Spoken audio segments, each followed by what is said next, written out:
வணக்கம் மக்களே, இந்த வீடியோவில் நம்ம ஒரு சோகமான செய்தி தான் பார்க்க போகிறோம். படுக்கை முழுவதும் ரத்தம், தொடையில் கடித்த முன்னாள் காதலன், வழக்கை நடத்த உதவி கேட்கும் பிரபல சீரியல் நடிகை.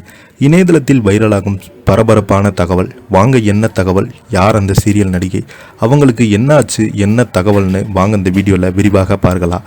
அதுக்கு முன்னாடி முதன்முறையாக நம்ம சேனலை ஃபஸ்ட் டைம் பார்க்குறீங்கன்னா சப்ஸ்கிரைப் பண்ணாதவங்களாம் சப்ஸ்கிரைப் பண்ணிக்கோங்க. பெல் பட்டன் சிம்பிள் அமைக்கி நம்ம சேனலோட நோட்டிஃபிகேஷனை எனபிள் பண்ணிக்கோங்க. நாங்கள் போடுற வீடியோ எல்லாமே உங்களுக்கு உடனுக்குடனே வந்து சேரும். வாங்க என்ன தகவல்னு பார்க்கலாம். நடிகை வெளியிட்டுள்ள ஒரு வீடியோவில் படுக்கையில் முழுவதும் ரத்தமாக இருக்கும் நிலையில் தனது முகம் மற்றும் உடலில் காயங்கள் இருக்கும் சில புகைப்படம் வெளியிட்டிருக்கிறாங்க. சின்னத்திரை ரசிகர்கள் மத்தியில் நன்கு அறிமுகமான நடிகையும் மாடலிங் ஸ்டார் மேஜிக் கேம் ஷோவின் போட்டியாளருமான ஜசிதா தற்போது சமூக ஊடகங்கள் மூலம் தனது முன்னாள் காதலனுக்கு எதிராக கடுமையான குற்றச்சாட்டுகளை முன்வைத்திருக்கிறாங்க. இந்த விவாதம் பார்த்தீங்கன்னா பெரும் விவாதமாகி பொருளாகியுள்ளது. நான் அனுபவித்த உடல் மற்றும் மன ரீதியான துன்புறுத்தல்களை பற்றி விளக்கம் ஒரு நீண்ட பதிவையும் ஜெய்ஷா சமூக ஊடகங்களில் பகிர்ந்திருக்கிறாங்க. இதில் பரிதாபத்திற்கு அல்ல, ஆதரவும் வழிகாட்டலும் தேவைப்படுவதால் நான் கடந்து செல்லும் முக்கியமான விஷயத்தை பகிர்ந்து கொள்ள விரும்புகிறேன். புத்தாண்டு கொண்டாட்டத்தின் போது எனது அப்போதைய காதலனான டான் தாமஸ் வித்தைத்துடன் எனக்கு வாக்குவாதம் ஏற்பட்டது. அவரது அதீத குடிப்பழக்கம், புகைப்பிடித்தல் மற்றும் நடத்தை குறித்து பேசிய போதுதான் சண்டை ஆரம்பித்தது. அந்த வாக்குவாதத்தின் போதுதான் வன்முறையில் ஈடுபட்டார். எனது வயிற்றில் உதைத்தார், முகத்தில் குத்தினார், தரையில் விழுந்த எனது தலையை தரையில் முட்டினார், என்னை இழுத்து சென்றார், அக்குள் மற்றும் தொடைகளில் கடித்தார். உலோக வளையல் கொண்ட என் முகத்தில் பலமாக தாக்கியதால் எனது மேல் உதட்டில் காயம் ஏற்பட்டது. அப்போது மருத்துவமனைக்கு சென்று அழைத்து செல்லுமாறு நான் அழுது கெஞ்சி கேட்டேன். ஆனால் அவர் கேட்கவே இல்லை.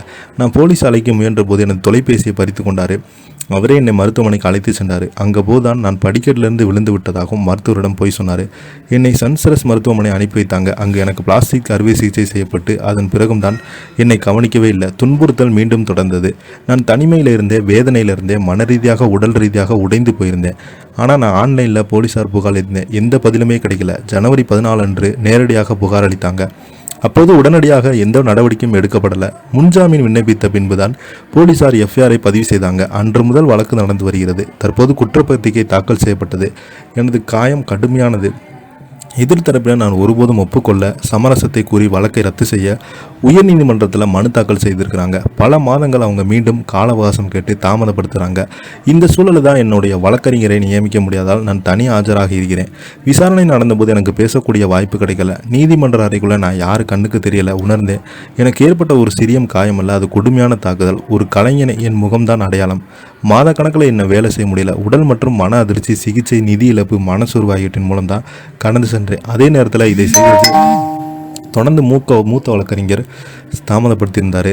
நான் கேட்டது இதுதான், வழக்கை விசாரணைக்கு அனுப்புங்க என்று சொல்லி.